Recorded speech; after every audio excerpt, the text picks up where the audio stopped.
El amor y la justicia de Dios son temas muy fascinantes. Nos gusta mucho hablar de un Dios que nos ama incondicionalmente, pero a veces expresamos esto de tal forma que dejamos de lado su justicia, el hecho de que Él nos ha declarado que hay cosas buenas, que hay cosas malas. Y también entre el amor y la justicia de Dios a veces se introduce esta idea de que Dios también se arrepintió o cambió de parecer o que le pesó en el corazón. ¿Qué significa esto?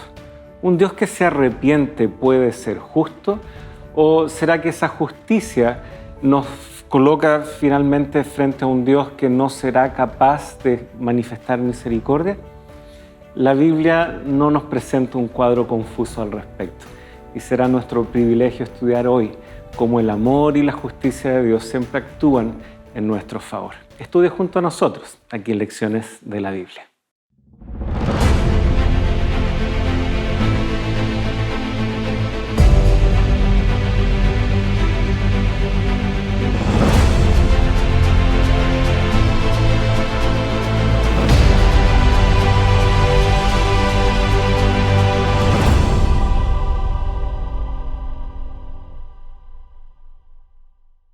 Sino alábese en esto el que se haya de alabar, en entenderme y conocerme, que yo soy el Señor, que actúo con bondad, justicia y rectitud, porque eso me complace, dice el Señor. Jeremías, capítulo 9, versículo 24. ¿Qué tal, queridos amigos? Un gusto estar junto a ustedes una vez más, un nuevo capítulo en donde estaremos abordando cómo justamente el amor de Dios por nosotros se manifiesta a través de su justicia. Dos palabras que parecen ser antagónicas, pero qué bueno que tengamos a nuestro invitado especial, que le gustan mucho estos temas, gusta mucho dialogar y compartir justamente acerca del carácter de Dios. Ustedes ya lo conocen, ha estado con nosotros en los capítulos anteriores. Muchas gracias, Pastor Sergio, por acompañarnos una vez más. Muchas gracias, Pastor Pablo, Nuevo Tiempo, por la oportunidad de estar acá. Y bueno, estamos felices de que este tópico lo podamos abordar. Sin duda mucha discusión, muchos malos entendidos también se generan cuando se aborda, o por un lado enfatizamos demasiado el amor, o por otro lado demasiado la justicia, bajo criterios muy humanos, muy nuestros. Así que vamos a comenzar, como solemos hacerlo, invitando al Señor a que esté aquí en medio de nosotros a través de esta oración.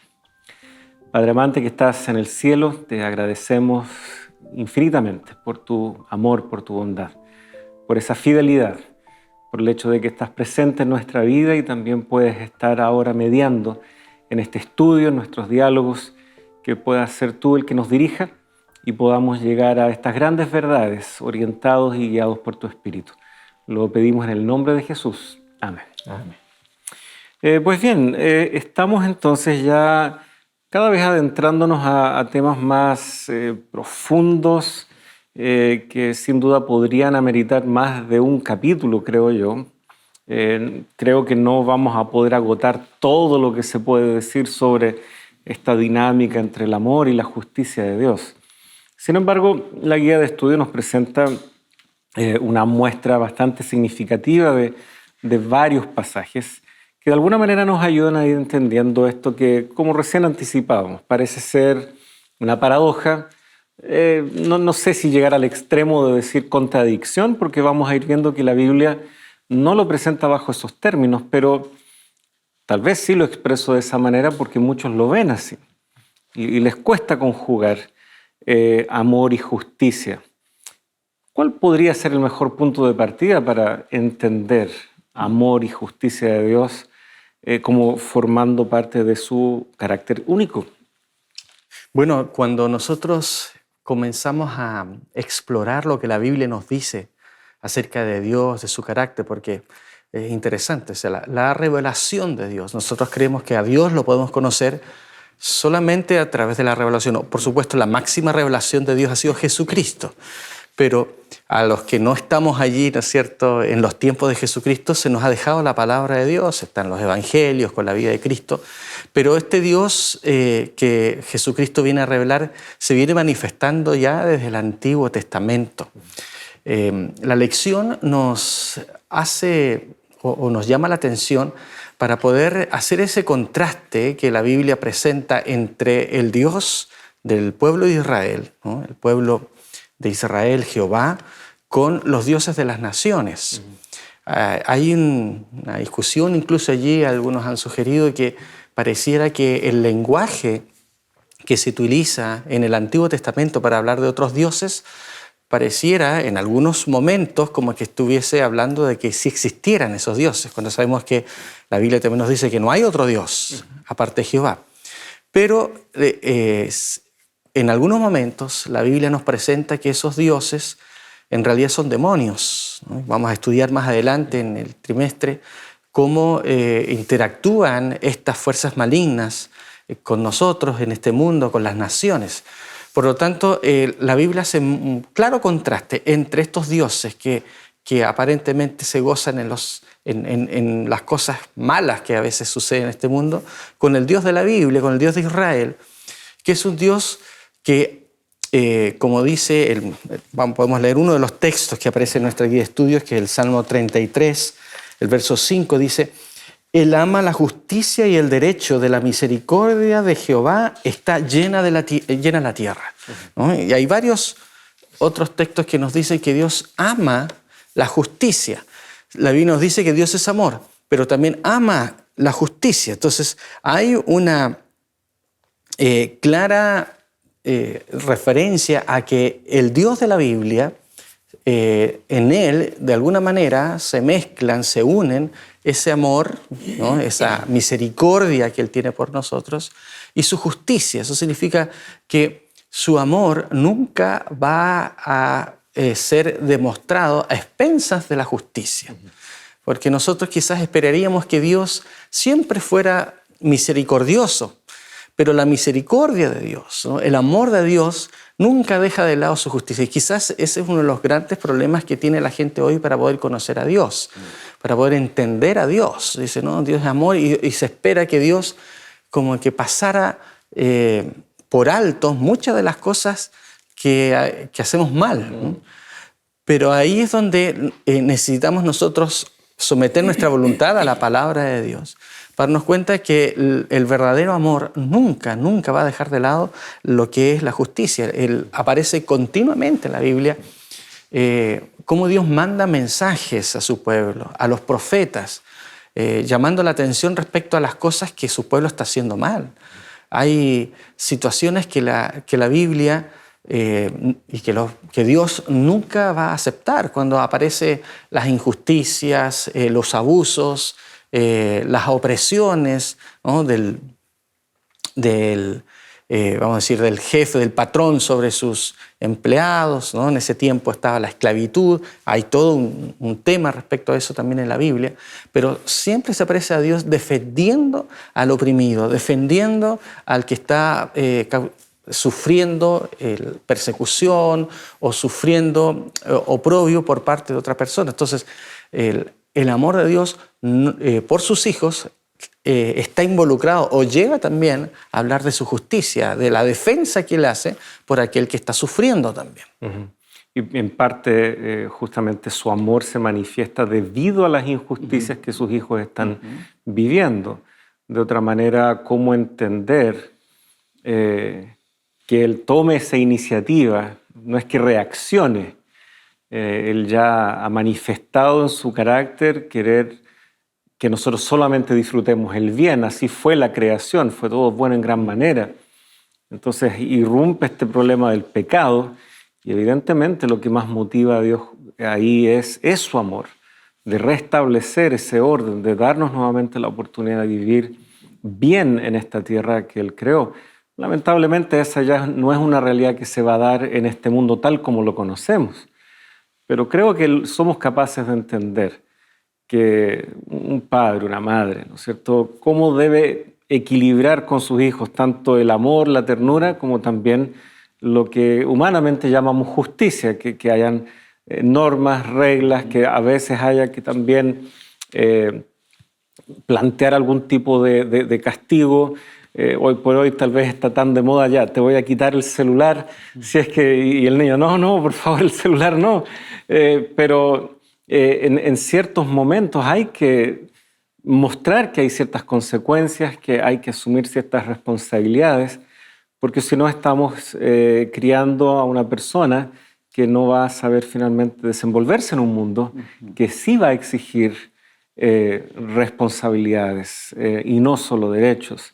Hay un pasaje muy hermoso, también está ahí en los Salmos, el Salmo 85, puedo leer aquí desde el versículo 8, escucharé lo que dirá Dios el Señor, porque hablará paz a su pueblo, a sus santos, pero que no vuelvan ellos a la insensatez. Ciertamente cercana está su salvación para los que le temen, para que more su gloria en nuestra tierra.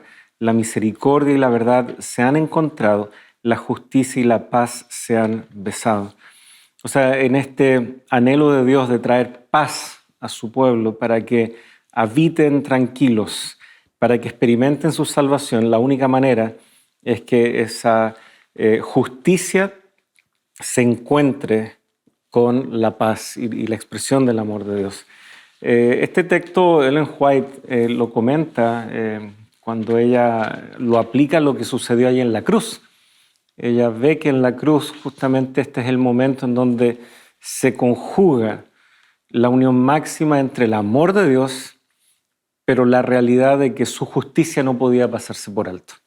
Y ella comenta, y leo muy cortito, ya te doy la palabra, el amor de Dios ha sido expresado en su justicia, no menos que en su misericordia. La justicia es el fundamento de su trono y el fruto de su amor. Había sido el propósito de Satanás divorciar la misericordia de la verdad y la justicia. Procuró demostrar que la justicia de la ley de Dios es enemiga de la paz, pero Cristo demuestra que en el plan de Dios está indisolublemente unidas. La una no puede existir sin la otra. La misericordia y la verdad se encontraron, la justicia y la paz se besaron. Eso es en el libro que ella escribió, Deseado a toda la gente, página 711.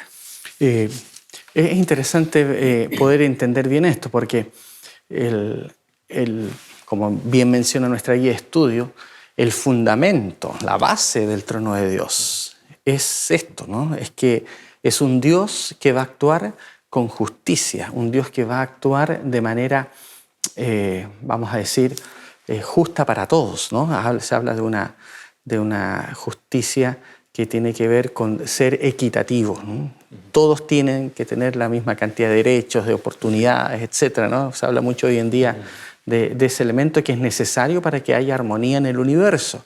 Dios nunca puede actuar en contra de sí mismo, vamos a ver después, más adelante también en estas lecciones. Dios, su amor no puede separarse de su justicia. Es más, la justicia brota de su amor, porque Dios es amor, Él es justo. Él busca el bienestar de todas sus criaturas y en algún momento también Él tiene que actuar con esa justicia que le llaman algunos, ¿no es cierto?, retributiva, que tiene que ver con también defender a su pueblo frente a los ataques de sus enemigos y por responder incluso a esos ataques, por, digamos, otorgando juicios también. La Biblia habla mucho de los juicios divinos. Por lo tanto, el comprender este elemento de la justicia de Dios, pero no desprendido de su amor. Dios es amor, ¿no? Pero también es justicia. La justicia de Dios debe comprenderse a la luz del amor, pero el amor de Dios no debe dejar de lado su justicia, ¿no? Creo que eso es básico para poder entender la manera en que Dios se relaciona con todo el universo creado, ¿no? Es la base de su trono, cetro de justicia es tu trono, dice también un salmo por allí. Por lo tanto, es algo en el cual el pueblo de Dios puede estar confiado, porque sabe que lo que Dios va a hacer siempre va a ser lo mejor para sus hijos. Y nos cuesta a veces abrazar ese concepto cuando, Dios es bueno y aparejamos inmediatamente y entonces ¿por qué? Y hay puntos suspensivos. Y ahí están nuestras condiciones, nuestras realidades, frustraciones, quejas, lágrimas. Si Dios es bueno, ¿por qué? Y suele ese por qué estar unido a algo muy, muy personal, muy, muy profundo en el corazón. Y creo que en parte la solución está en darnos cuenta de que no somos los únicos involucrados en este problema del sufrimiento.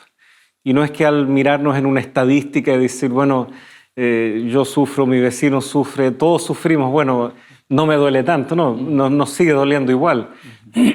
Pero entender de que en realidad esto es algo que debe administrarse, este problema del pecado, de la injusticia en el mundo, debe administrarse de una manera que deje satisfechos a todos, como tú bien decías.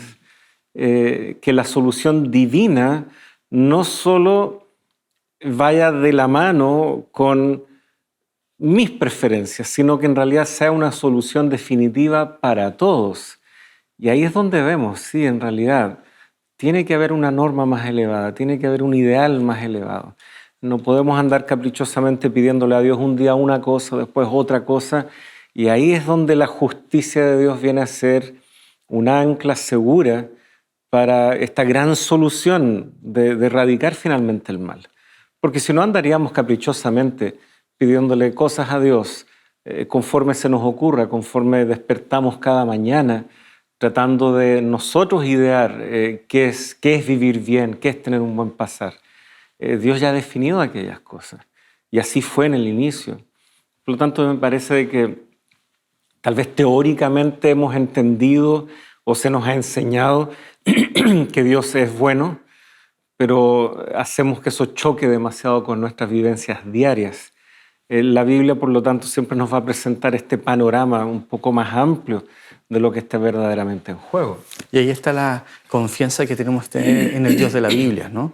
Está muy expresado acá, por ejemplo, en el Deuteronomio, en el libro de Deuteronomio, capítulo 32, el versículo 4 dice: Él es la roca cuya obra es perfecta, porque todos sus caminos son rectos, es un Dios de verdad y no hay maldad en Él, es justo y recto. Yo no sé si nosotros podemos comprender y captar que Dios, por su naturaleza, por su carácter de amor, ¿no?, es alguien confiable, porque si alguien no es justo, podría quedar librado a cualquier tipo de arbitrariedad en sus acciones. Sin embargo, la Biblia declara claramente que hay justicia en Dios, que podemos confiar en Él, que podemos encontrar seguridad en Él, porque esa justicia brota de su amor. En otras palabras, la justicia que Dios quiere hacer es para nuestro beneficio. Podemos confiar plenamente en Él. Y yo creo que eso es algo que como cristianos, como creyentes en Dios, debiésemos tener tranquilidad. Aunque no podamos entender todas las cosas que ocurren en este mundo, sabemos que tenemos a un Dios que es justo, que finalmente, aunque en este mundo no encontremos justicia, Él traerá justicia. Él finalmente actuará como un juez justo. A Dios se lo presenta como un juez justo. Ahí el Salmo 7:11. La Biblia, aquí en la guía de estudios aparecen una cantidad de versos que nos recuerda que Dios es digno de nuestra confianza, porque Él siempre va a actuar con justicia, con rectitud, porque es su naturaleza, es la manera en que Él actúa siempre. ¿Y por qué tener que enfatizar Él es un juez justo?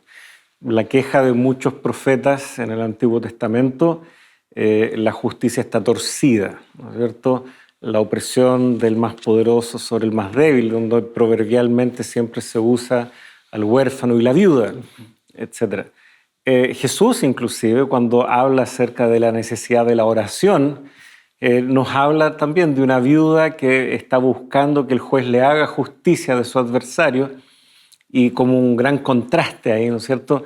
El juez se tarda en darle justicia, el juez se demora en escuchar a esta pobre viuda, y algunos han dicho, bueno, ¿será que Dios es así? No, no es así. Justamente hay un contraste tan claro, y sin embargo la lección de esa parábola es la necesidad de orar siempre. Es muy curioso, y esa parábola solo está en Lucas, como este es un énfasis muy marcado en este evangelista. Pues bien, Dios es bueno, eso repercute en muchas otras cosas, pero vamos a hacer una pequeña pausa y luego seguiremos ahondando en esto, queridos amigos.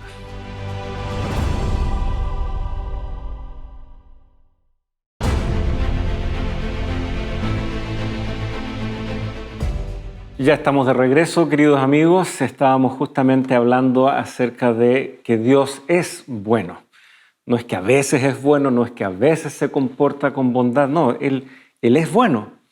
Y de ahí estábamos viendo, ¿no?, cómo debe haber a veces hacerse esa aclaración y esa insistencia en la Biblia, porque estamos tan acostumbrados a que se nos diga, no, mira, confía, tranquilo, voy a ayudarte y no pasa nada. O que los jueces en este mundo muchas veces se van sumando a una larga fila de jueces que torcían la justicia, y ya planteábamos eso como una queja muy real ahí en los profetas del Antiguo Testamento. Si Dios es bueno, entonces ¿por qué? Si Dios es bueno, ¿qué está Él dispuesto a darnos?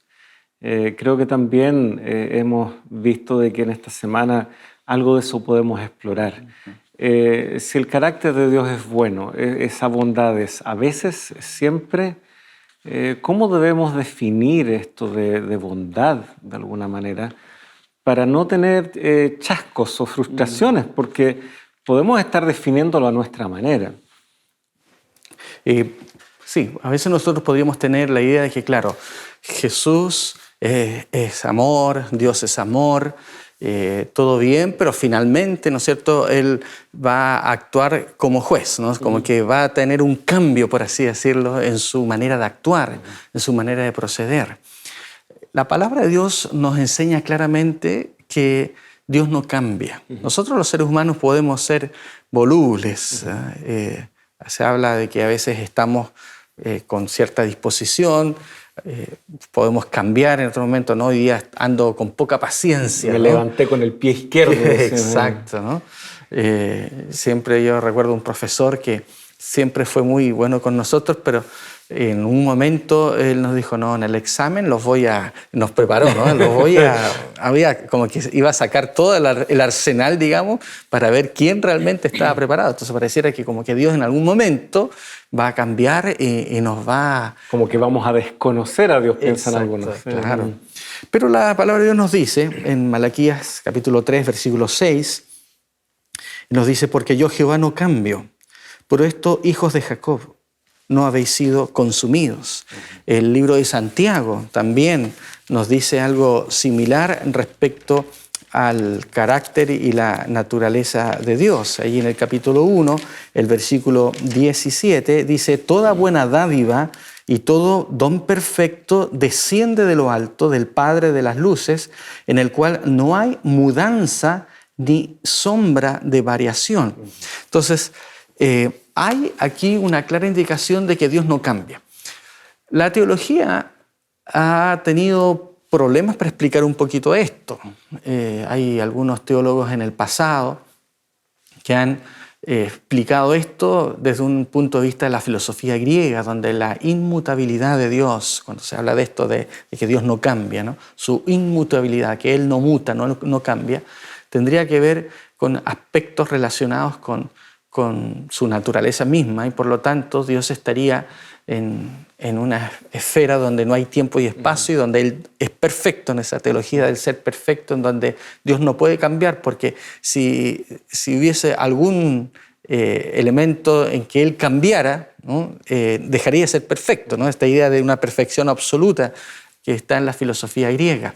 Es como que si nosotros tomásemos el cuadro de la Gioconda, ¿no es cierto?, la Mona Lisa, muy bien, me acordé del otro, ¿no? Y uno dijera, quiero mejorarlo, ¿no? No le haga nada porque ya está perfecto, ¿no? Yo le quiero hacer aquí un toquecito, no, así como está ya es perfecto. Entonces, si Dios es perfecto, ¿no es cierto?, Él no cambia, como que va a estar siempre en una posición estática, ¿no? Y desde ese punto de vista, los teólogos escolásticos, especialmente Tomás de Aquino, presenta a un Dios así que no tiene movimiento, ¿no? Y por lo tanto, Él no podría participar de esta realidad en la cual nosotros nos movemos, cambiamos, las cosas pasan, ¿no? Entonces, a veces hemos visto a ese Dios como que en realidad Dios es siempre el mismo en el sentido de que está allí y no se inmuta, ¿no? Nada lo hace cambiar. Le afecta. Exactamente. Sin embargo, vamos a ver que el concepto bíblico es un poquito distinto. Lo que sí la Biblia es muy clara, que Dios nunca va a cambiar en cuanto a su carácter, en cuanto a sus propósitos, en cuanto a sus deseos de bienestar para nosotros. Y de ahí que el texto de Malaquías dice de que esa es la razón por la cual ellos no han sido aniquilados. O sea, Dios que es fiel a su carácter y es invariable en su misericordia, porque eso es lo que está destacando al menos ese versículo, es que finalmente Él se mantiene fiel a su pacto con su pueblo. El pueblo, altos y bajos, cuántas veces la queja constante, la idolatría, el pueblo dándole la espalda a Dios. Y sin embargo Dios perseveró tantos siglos, ¿no es cierto?, con su pueblo, justamente por ese carácter, por esa fidelidad. El hecho de que tú puedas reconocer que si yo varío, que si yo cambio de opinión, si, como decíamos hace un momento atrás, un día amanezco de una manera, el otro día amanezco de otra, ¿qué es lo único seguro en mi vida? Algunos dicen, no, confía en ti mismo, busca en tu interior. Oigan, disculpen, pero ese tu interior, un día es de una manera, otro día es de otra, ese no es un camino seguro. Pero tener la noción clara de que Dios es el mismo ayer y hoy, que esa fidelidad está disponible para mí hoy también, etc. Eso sí es seguro. Y es interesante, tú leías acá Santiago. ¿Por qué se le llama a Dios Padre de las luces? Parecería que aquí hay una conexión justamente con la creación. Lo primero que Dios hace, creó la luz. Y ahí viene toda una secuencia. Y tal vez Santiago está con solo esta mención aludiendo, ¿no?, a la creación divina.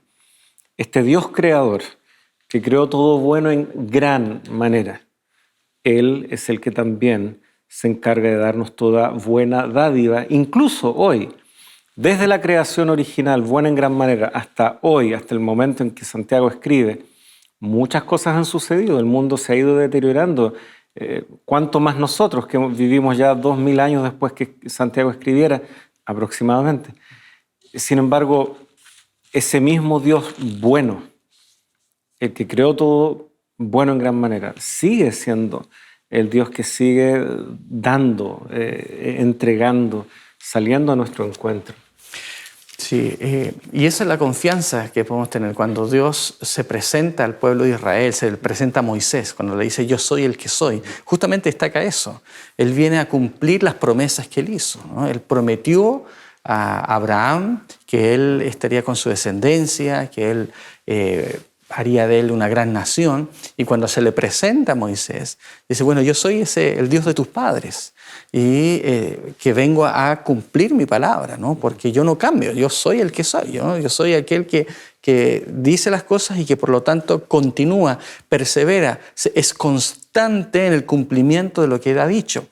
Y eso lo destaca también el Nuevo Testamento, por ejemplo, en la segunda carta a Timoteo, el capítulo 2, versículo 13, dice, si somos infieles, Él permanece fiel porque no puede negarse a sí mismo.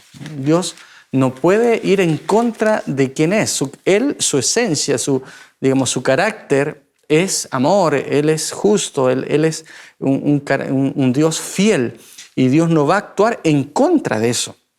Luego lo dice también ahí un poquito más adelante Pablo a Tito, cuando le dice en el versículo 2, en la esperanza de la vida eterna, Dios que no miente, prometió esta vida desde antes del principio de los siglos. O sea, Dios, es imposible que Dios miente. Lo dice Hebreos también, ¿no es cierto? Allí en el capítulo 6, versículo 17, cuando dice, por lo cual queriendo Dios mostrar más abundantemente a los herederos de la promesa la inmutabilidad de su consejo, interpuso juramento para que por dos cosas inmutables, en las cuales es imposible que Dios mienta, tengamos un fortísimo consuelo los que hemos sacudido para asirnos de la esperanza puesta delante de Dios. Entonces, este Dios que se muestra como un Dios de amor, como un Dios de justicia, hay algo, suena un poco contradictorio porque sabemos que Dios puede hacer todo, ¿no? Dios es todopoderoso, ¿no? Pero hay cosas que, que Dios no hace, que nunca va a hacer. Sí. Y una de esas es mentir, faltar sus promesas, ir en contra de lo que Él es. Esto es muy interesante. Cuando hablamos del carácter de Dios, hablamos de de quién es Él, estamos hablando de un Dios que es constante en el cumplimiento de sus promesas, es fiel en su manera de actuar. Él nunca nos va a salir con algo distinto a lo que Él ya nos ha acordado, ya nos ha prometido, porque Él tiene un propósito eterno que quiere cumplir, que quiere avanzar en nuestras vidas. Podemos confiar en ese Dios. A veces nosotros en ese concepto de inmutabilidad quizás no logramos entender, comprender cabalmente lo que significa la manera en que Dios actúa con nosotros, pero a partir de lo que Dios es y de lo que la palabra de Dios nos dice, podemos confiar en un Dios que nunca va a dejar de perseverar en su salvación, o sea, en su plan de salvación para nosotros. Creo que uno de los argumentos que brota muy naturalmente de la Biblia, que habla en contra de esa inmutabilidad que viene más bien de las ideas griegas. Cuando Dios se presenta, yo soy el Dios de Abraham, de Isaac, de Jacob. Y cuando se sigue presentando a personas en tiempos futuros todavía en base a ese punto de referencia, sigue siendo el Dios ahora de esta persona. Lo fue de esos grandes patriarcas, pero ahora es el Dios tuyo, ¿ya? Es el Dios de David, es el Dios de Salomón, es el Dios del apóstol Pablo, y es el mismo Dios que ha estado a lo largo de la historia, llamémoslo así, actualizando su forma de relacionarse con nosotros. Y eso es muy interesante verlo también bajo la noción del pacto, porque vemos que Dios va estableciendo un pacto en diferentes momentos con diferentes personajes, manteniendo un hilo conductor, que es la salvación, la restauración de la humanidad. Y por lo tanto el pacto que hace con el pueblo va pasando por matices, se renueva en ciertos momentos, después pasa por la dinastía de David y así va. El pacto nos va mostrando de que hay un Dios que está relacionándose íntimamente con su pueblo en diferentes momentos de la historia. Y sabiendo, y tal vez me atrevo a que se introduzca una cierta, pero digo, acomodando ese pacto a las nuevas realidades y circunstancias que el pueblo está viviendo. Por lo tanto, ya en esa expresión, yo soy el Dios de Abraham, de Isaac, de Jacob, y que eso se le pueda decir a generaciones futuras, nos va mostrando un Dios que está presente, está en nuestra situación, no está ahí inmóvil, fosilizado en un tiempo pretérito, en un tiempo pasado, que ¿cómo podría ese Dios entendernos ahora? No, Él es nuestro Dios también. Me gustó esa mención que haces del pacto, porque quizás es uno de los mejores ejemplos respecto a cómo Dios no cambia sus propósitos, ¿no? A veces han habido intentos de explicar los distintos pactos que aparecen en la Biblia como que si tuviesen diferentes propósitos, diferentes maneras en que Dios trata a sus criaturas. Pero justamente esa forma de explicar a Dios, ¿no? Como que si Dios tuviese distintos planes de salvación, ¿no? A partir de distintas dispensaciones. Que a veces van por, ¿no?, líneas paralelas. Exacto, ¿no? Claro, que en el Antiguo Testamento algunos se salvan por las obras, ahora todos se salvan por la gracia. No, Dios ha sido siempre el mismo. El plan de salvación ha sido siempre el mismo. El pacto finalmente es uno solo, que es el poder cumplir los propósitos que Dios tiene para sus hijos. Tiene distintas manifestaciones, tiene distintas expresiones, distintas épocas en las cuales Dios se reveló bajo determinados contextos, pero el propósito final, ¿no? La línea de fondo, lo que Dios está buscando para sus hijos, eso permanece. Siempre el deseo de Dios para con sus hijos ha sido un deseo para bien, para su bienestar, para salvación, y Dios ha sido constante, ha sido perseverante en poder manifestar en cada época, en todo tiempo, esos propósitos de salvación para nosotros, porque tenemos un Dios que no cambia. Qué lindo es pensar eso, cuando uno lo puede llevar esto a las relaciones humanas y uno sabe que una persona es digna de confianza, ¿no? Porque siempre va a actuar conforme a ciertos principios que están establecidos en su vida. Uno puede perfectamente decir, bueno, esta persona yo confío porque ha demostrado a lo largo de su vida que es constante, es fiel en poder actuar de cierta manera, ¿no? Y por eso uno puede realizar o mantener relaciones confiables. Y de hecho, de eso se trata finalmente, tener una buena relación, el poder confiar en alguien. Y Dios nos invita a conocerlo, Dios nos invita a confiar en Él, y Dios nos invita a decir, mira, las promesas, los planes que yo tengo para ti son para bien, y podemos confiar en Él, ¿no? El Dios nos invita a confiar en Él y perseverar en eso, hacia Él. Y de hecho quiero rescatar otro texto ahí de Hebreos, allí en el capítulo 10, versículo 23. Mantengamos firme la profesión de nuestra esperanza sin vacilar, porque fiel es aquel que prometió. Claro, nos estamos acercando al famoso pasaje de Hebreos 11, en donde se nos darán muchos ejemplos de gente que también manifestó fe. Pero ya antes el autor, que creemos que es Pablo, ya va animando a sus lectores a que, claro, hay muchos antecedentes de seres humanos que aprendieron a confiar en las mismas promesas, en las que él ahora los está animando a confiar. Esa promesa, ese juramento de Dios a Abraham, esas dos cosas inmutables que hoy significan que tenemos una esperanza delante de nosotros. Una promesa tan antigua. O sea, para los que saben un poco de la cronología bíblica, es como que desde Génesis 12, que es justamente cuando se hace esa promesa, ya muchos se sienten cómodos fijando fechas y la arqueología como que nos ayuda bastante a contar de Génesis 12. Ese es como el gran consenso. Hasta el capítulo 11 estamos en tiempos, ¿no es cierto?, tan remotos que nos cuesta un poco. Hay muchos hallazgos, hay muchas cosas que arrojan luz a esos capítulos, pero si uno le pregunta a alguien bastante escéptico, como que la historia comienza en el capítulo 12. No vamos por esa línea, pero es para que entendamos cuán antiguo es ese momento en donde Dios hace esta promesa a Abraham, y sin embargo en los tiempos del Nuevo Testamento y hasta el día de hoy, pareciera que ahí sigue siendo la base, ahí es donde todo comenzó, y esa promesa no ha cambiado. Lo que no ha cambiado tampoco, queridos amigos, es la necesidad de tener un pequeño momento, una pequeña pausa. Ya vamos a estar con ustedes después de un breve momento.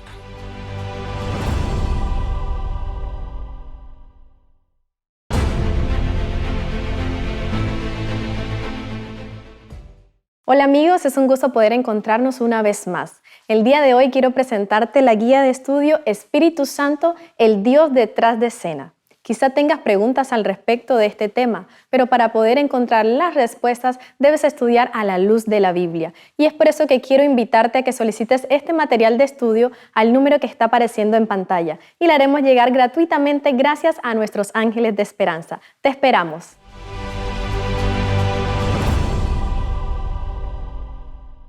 Ya estamos junto a ustedes una vez más, estamos dialogando acerca del amor y la justicia de Dios.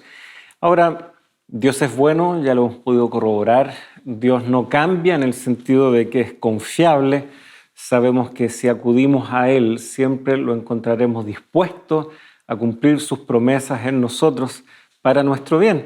Ahora, hay momentos en donde como seres humanos decimos, oye, me arrepiento de haber confiado en esta persona, o me arrepiento de haber venido a este lugar, o creo que me equivoqué al estudiar esto y ya va en tercer año, qué sé yo.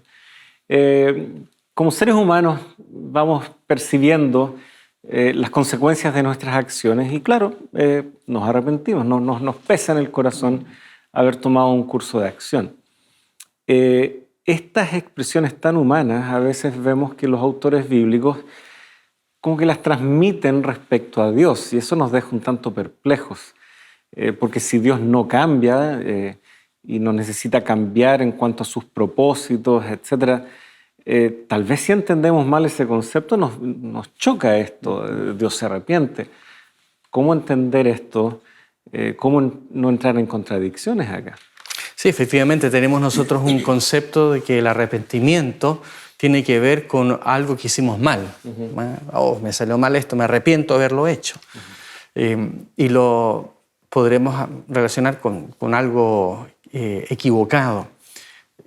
Sin embargo, como dices tú, la Biblia presenta a Dios arrepintiéndose. Quizás uno de los pasajes que se nos viene a la mente está en Génesis capítulo 6, cuando dice, vio Jehová que la maldad, versículos 5 y 6, vio Jehová que la maldad de los hombres era mucha en la tierra y que todo designio de sus pensamientos de su corazón era solo de continuo al mal, y se arrepintió Jehová de haber hecho al hombre en la tierra y le dolió en su corazón. Éxodo capítulo 32, versículo 14, dice, entonces Jehová se arrepintió del mal que habría de hacer sobre su pueblo. Aquí él había dicho que iba a destruir al pueblo, Moisés intercede y Dios se arrepiente. Esto en ocasión del becerro de oro. Exactamente. Entonces, ¿por qué Dios aparece como arrepintiéndose? Primero, tenemos que hacer esa diferencia. No es que Dios se equivocó de alguna manera en actuar y por lo tanto, como nosotros, perdón, no era por acá, tengo que tomar otro rumbo. No es ese el sentir o la acción de Dios. Como dijimos recién, Dios no cambia en sus propósitos de bien. Dios todo lo que hace es bueno, es correcto. Lo que pasa es que, contrario a ese concepto de inmutabilidad griego en donde Dios actúa de manera separada a su creación, la Biblia presenta que Dios actúa en interacción con su creación. Y por lo tanto, si bien sus propósitos, su carácter siempre es el mismo, sus acciones pueden cambiar, su manera de pensar o sus acciones más específicas pueden cambiar en respuesta a alguna acción humana. Hay muchas profecías en la Biblia que son de naturaleza condicional. Quizás el mejor ejemplo de esto está en el caso de Jonás y Nínive, ¿no? Sabemos la historia, conocemos a Jonás porque no le hace caso a Dios, se va, ¿no es cierto?, a un lugar contrario al que Dios había dicho, y viene esta historia del pez, ¿no? Pero ¿qué hay de fondo en toda esta historia? En que Dios le da una acción, le pide que haga algo a Jonás y Jonás no está dispuesto a hacerlo. ¿Por qué no quiere hacerlo? Primero porque él consideraba que quizás los ninivitas no necesitaban o no merecían esta acción. Porque era una advertencia. Exactamente, ¿no? Pero ¿cuál era su mensaje? Su mensaje era que Dios iba a destruir a los ninivitas, porque si ellos no se arrepentían. Entonces ahí había una condicionalidad. Y finalmente los ninivitas se arrepienten y Jonás le reclama a Dios, ¿viste? Yo sabía que esto iba a pasar, ¿no? ¿Por qué? Porque él conocía que Dios puede cambiar en su forma de actuar, puede cambiar de opinión. ¿Por qué? Porque hay algo que no cambia, que es su amor. Su carácter no cambia. Entonces, dependiendo de la acción, de la reacción del ser humano, de sus criaturas, Dios puede cambiar sus planes, pero sus propósitos no cambian. ¿Cuál es? El hacer justicia, el dar salvación, etc. Entonces, nos encontramos aquí con una situación en donde Dios cambia su forma de pensar, cambia su proceder, se arrepiente del mal que iba a hacer en virtud de la respuesta del ser humano. Por lo tanto, las acciones divinas no son presentadas en la Biblia como de manera unilateral. ¿Ya? Yo voy a hacer esto contigo o sin ti, voy a hacerlo igual. No, Dios nos dice, mira, si tú estás dispuesto, vamos a hacer esto juntos. ¿Ya? Si no, quizás voy a tener que buscar por otro camino, otra ruta, porque Dios ha decidido actuar siempre en unión, en consonancia y en respuesta a las decisiones y acciones humanas. Por lo tanto, cuando la Biblia presenta a Dios arrepintiéndose de cierta cosa que iba a hacer, cierto accionar, tiene que ver con la respuesta de sus criaturas a las advertencias divinas, al mensaje de Dios, lo que significa que Dios va a actuar de otra manera, no conforme lo había anunciado, porque hay una respuesta que amerita ese cambio de opinión. Nosotros lo vemos día a día quizás nosotros somos profesores aquí en la universidad y sabemos que a veces algunas cosas tenemos que, aunque tenemos el deseo, el propósito de que todos nuestros alumnos pasen de cursos, aprueben, esa aprobación está condicionada también a que ellos estudien, se preparen, ¿no? Ojalá ninguno se quede a examen, ¿no? Porque sabemos que aparte que eso le va a dar más trabajo, también nos da más trabajo a nosotros, ¿no? Ojalá ninguno pase examen, pero hay algunos que debido a la manera en que, o su falta de preparación, tienen que pasar el examen. ¿Por qué? Porque el propósito final es que aprendan, ¿no? Ese propósito no ha cambiado, que ellos puedan obtener un conocimiento respecto a eso. Así también Dios, aunque quiere que ciertas cosas sucedan de cierta manera, para que se cumplan sus propósitos finales, a veces tiene que cambiar su forma de actuar a fin de que sus criaturas, sus hijos, nosotros pudiésemos entender o comprender o cumplir lo que finalmente Él quiere para nosotros, y no solamente para nosotros, sino para todo el universo. Y lo que no cambia, sin embargo, son los criterios para la justicia. Ahí tú mencionabas el caso de Jonás, Nínive. Los ninivitas se arrepintieron. O sea, la norma en cuanto a la justicia de Dios era el criterio y ellos se arrepintieron. Pero pasó el tiempo y en relación a esta misma norma, que es la justicia requerida por parte de Dios, ahora Nínive sí se apartó. Y tenemos el libro de Nahum, un libro cortito, 3 capítulos, que justamente habla acerca de esta ruina que ahora viene sobre Nínive. Y como termina el libro, es muy decidor. Ahí en Nahum capítulo 3, versículo 19. No hay remedio para tu quebranto. Tu herida es incurable. Todos los que oigan noticias de ti batirán palmas sobre ti, porque sobre quién no pasó constantemente tu maldad. O sea, Nínive luego de ese momento cambió su rumbo, fue perversa.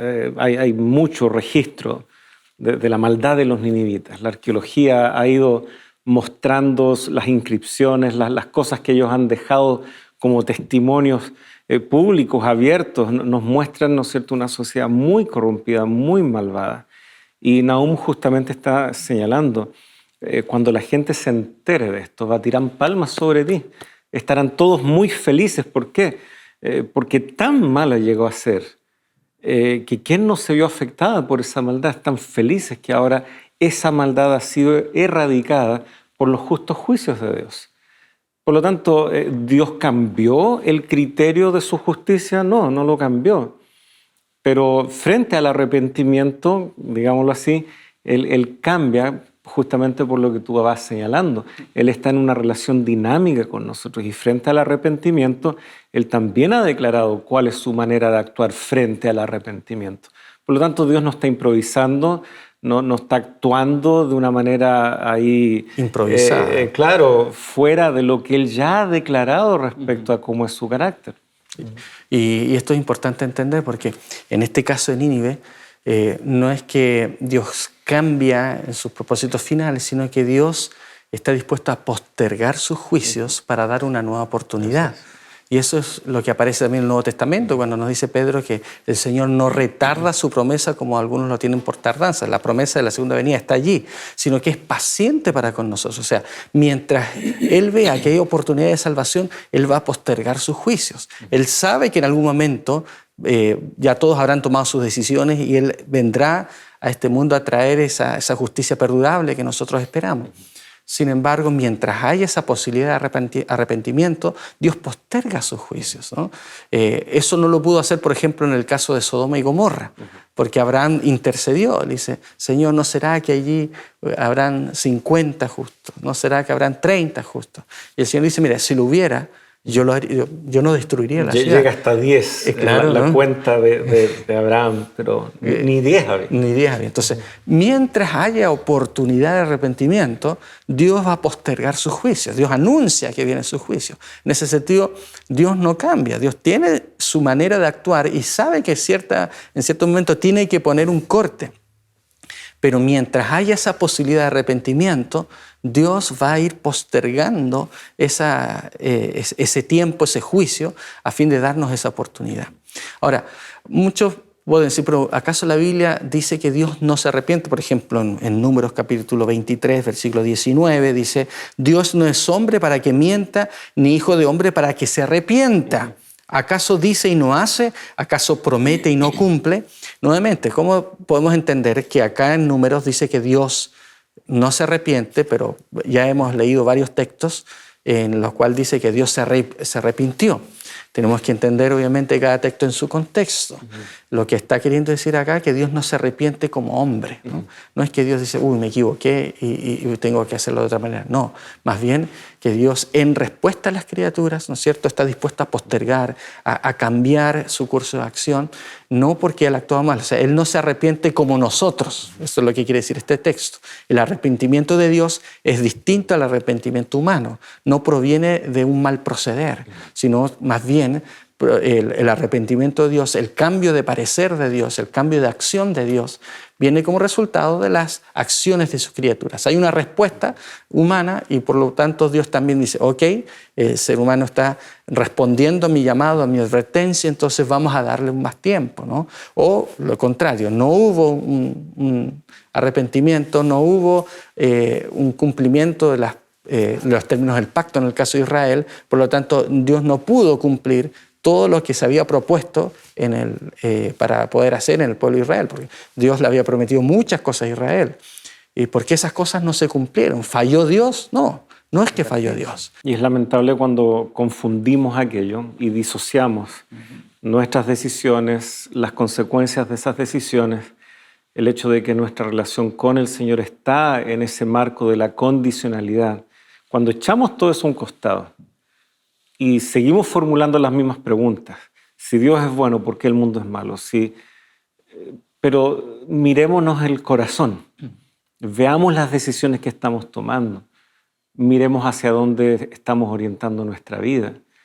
Creo que ahí, con una aproximación más honesta a Dios, vamos a llegar a entender su amor y no vamos a seguir usando eso como una excusa. El tiempo se nos ha ido, estos temas son muy apasionantes, nos queda 1 minuto y medio, como para tus últimas palabras y una invitación a nuestros amigos. Queridos amigos, la palabra de Dios nos habla de un Dios de amor, un Dios justo, un Dios que está dispuesto a darnos oportunidades, pero con un propósito claro y definido para tu vida. Dios quiere darte salvación, Dios quiere darte vida eterna. Ese Dios justo ha prometido salvación. Y Él nos ha dicho que muy pronto Él va a traer justicia perdurable a esta tierra. Él solamente está esperando que tú tomes tu decisión. Él no quiere actuar en contra de aquello que te ha ofrecido, que es darte salvación. Solamente está esperando tu respuesta. ¿Cuál va a ser tu respuesta a esa invitación? ¿Quisieras tú aceptar este Dios de amor, de justicia en tu corazón en esta hora? Yo te invito a que a través de esta oración puedas entregarle nuevamente tu corazón a Jesús. Oremos. Padre nuestro que estás en el cielo, te damos gracias, Señor, porque sabemos que eres un Dios en el cual podemos confiar, porque tú eres un Dios amoroso, pero también es un Dios que quieres traer justicia, que quieres también erradicar el mal, aquello que nos hace sufrir. Señor, tú nos estás dando todavía oportunidades para poder arrepentirnos, para poder volver a ti, de manera que podamos ser parte de esos propósitos y esos planes que tienes para tus hijos. Señor, que cada uno de nosotros pueda decidir en esta hora ser parte de aquello tan hermoso, tan maravilloso que tú has prometido para tus hijos, y que podamos ser parte de este pueblo que te espera y que quiere también comunicar a otros que tú eres un Dios de amor en el cual podemos confiar.